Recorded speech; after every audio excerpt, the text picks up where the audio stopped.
Hi, it's Father Roger here. Today I'd like to talk to you about remembrance. On Sunday, the country will fall quiet for 2 minutes. And on Wednesday, the country will fall quiet for 2 minutes on what we call Armistice Day. It's important for us to remember. It's important for us to remember those who died. It's important that we recognise those who died. The names on the wall here are those people in this village who gave their lives for the war effort. So in remembering, we remember these people.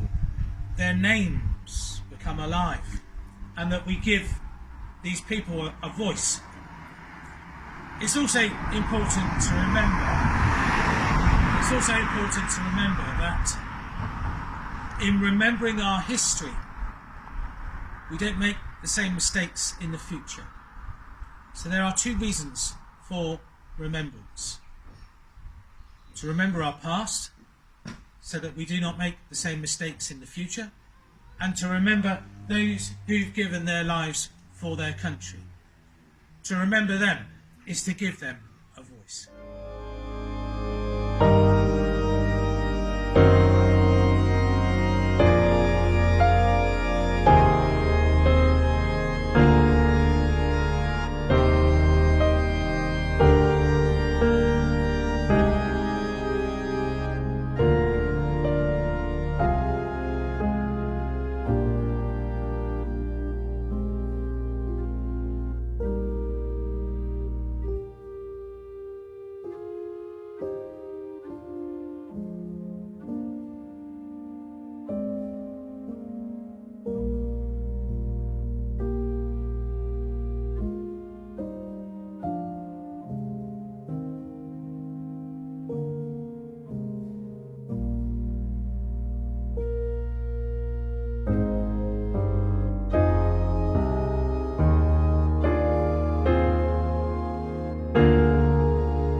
Jesus said the following words, "And you will hear of wars and rumours of wars.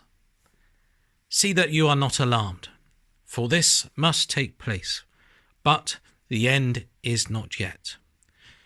For nation will rise against nation, and kingdom against kingdom, and there will be famines and earthquakes in various places." And so let us pray. Heavenly Father, we remember those fallen, for those who fight for our freedoms, for those who fight for God's peace. Amen.